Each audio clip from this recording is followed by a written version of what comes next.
EAS, severe thunderstorm warning.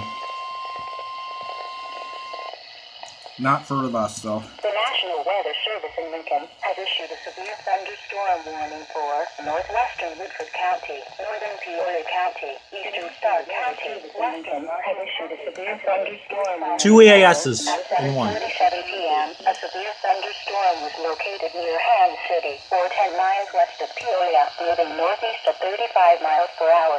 Expected hazards include 60 miles an hour wind gusts and quarter-size hail. This is a radar-indicated threat.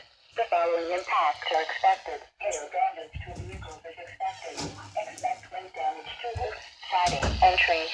Locations impacted include Peoria, Lincoln, Chillicothe, Henry, Princeville, Roane, Wyoming, Dunlap, Ham City, Glenfield, Bradford, Starling, Camp Grove, Castleton, Kickapoo, Norwood, Hopewell, Duncan, Lake, Wildwood, and Marshall County Airport.